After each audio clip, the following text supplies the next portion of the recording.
This time, they saw a huge stone golem guarding the entrance to a cave. Fire was coming from one of its eyes, and it looked like anyone who crossed its path would be turned to ash. To escape the stone golem, and to move toward them as if to attack. They ran to escape the monstrous creature, but another danger awaited them. They saw a giant carnivorous plant whose leaves opened like a mouth. The plant lunged at them, ready to devour them.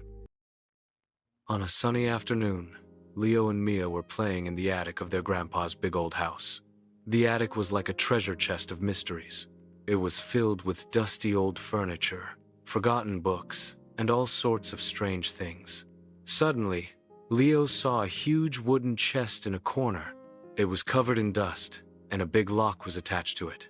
Leo excitedly said, "Mia, let's see what's inside." Mia, who was always a bit more cautious, replied, "Leo, Grandpa said we're not supposed to touch the old stuff." But Leo didn't listen. He tried to break the lock on the chest. Finally, the chest popped open. Inside, through the dust and cobwebs, something shiny was glittering. It was a bronze compass. But this wasn't a normal compass. It had a crystal-like glass ball in the middle.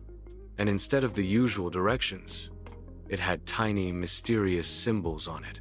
Leo was fascinated. He picked up the compass, and it trembled slightly. The crystal ball glowed with a soft green light. "Wow, this is amazing," Leo said. Mia replied, "Maybe. It's something magical." Suddenly, Leo accidentally pushed a tiny button on the side of the compass. The compass began to shine with an intense light. The light was so bright that they had to close their eyes.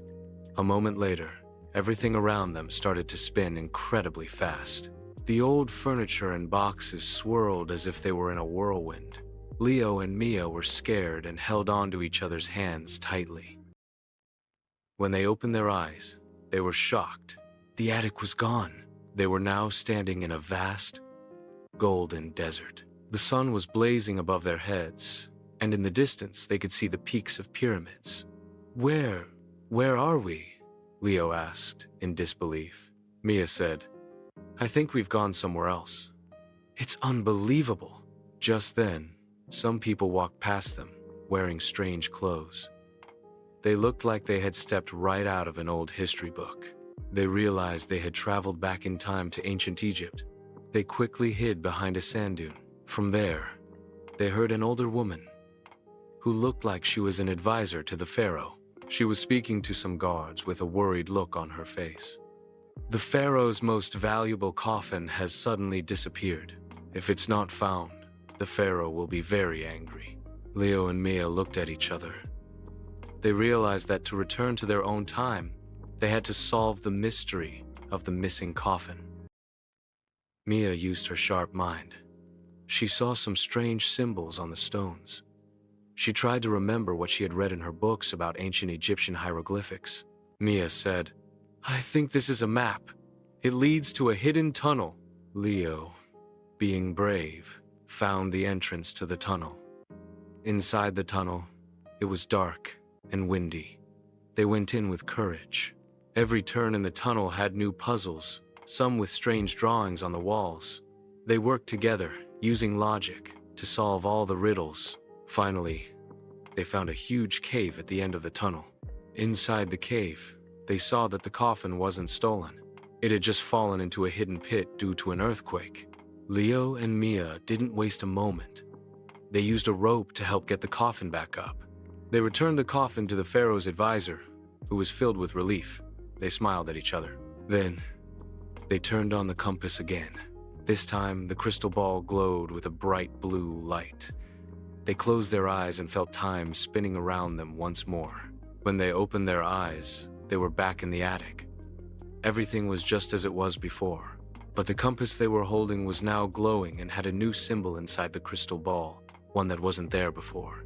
They took the compass and quietly went downstairs. For the next few days, everything felt strange and boring. Going to school, doing homework, it all felt dull. They couldn't tell anyone about their adventure because no one would believe them. So, they made a secret pact.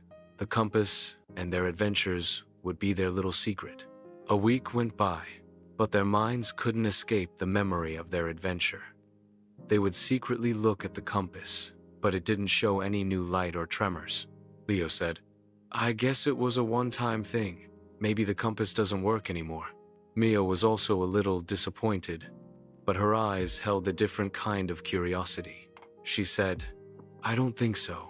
For some mysteries, you just have to wait for the right time." One night, as it was raining heavily outside, Leo was sitting in his room reading a comic book. Suddenly, there was a soft sound in his room, as if something was tapping on glass on his table. Leo looked up, scared, and saw the compass glowing with a bright purple light. Next to the symbol from their Egypt adventure, a new symbol was now glowing. Leo quickly ran to Mia's room.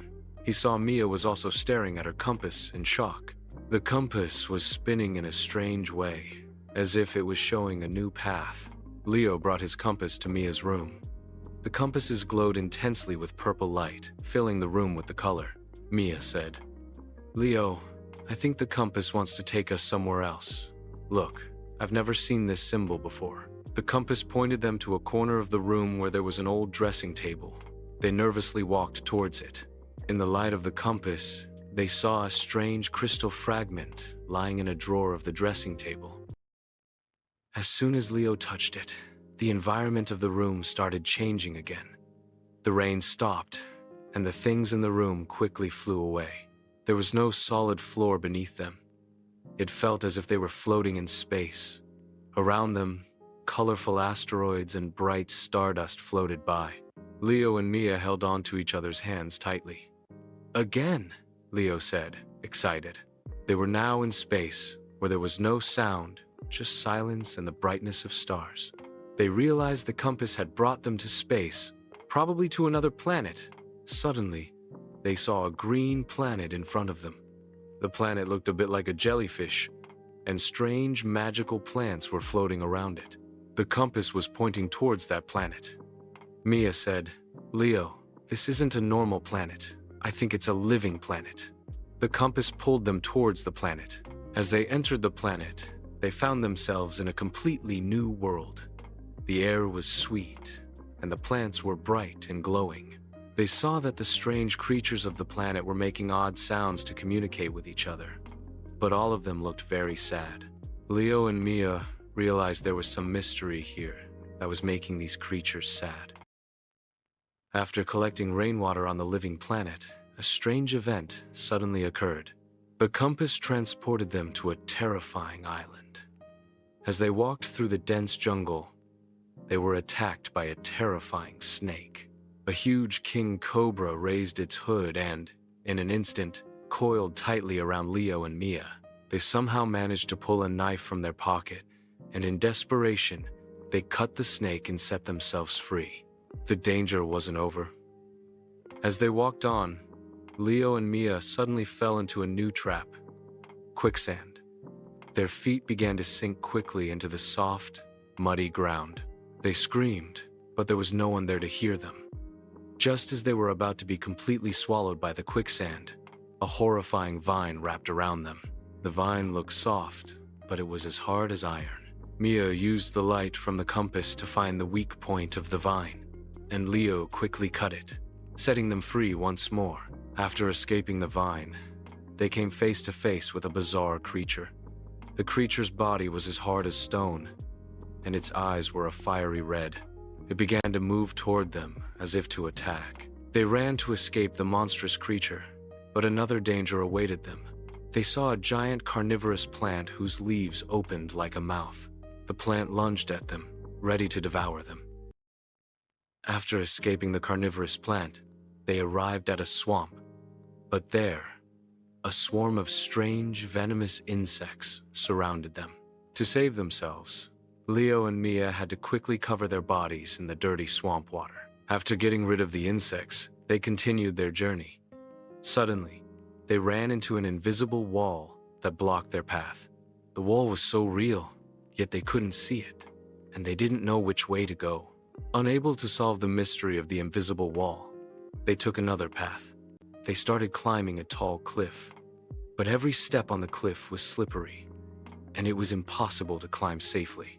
At any moment, they could fall into the deep chasm below. Failing at the cliff, they found another way. This path led to a hanging bridge, but half of it was missing and floating in the air. To cross the bridge, they had to solve a difficult riddle. They realized that every step on this island held a new danger that would test their wit and courage to the very end. Holding hands, Leo and Mia looked at each other and said, "We have no idea what's next for us. There's no telling where this time compass will take us now." Did you enjoy Leo and Mia's new adventure? Don't forget to subscribe to our channel for more awesome stories. What do you think will happen next?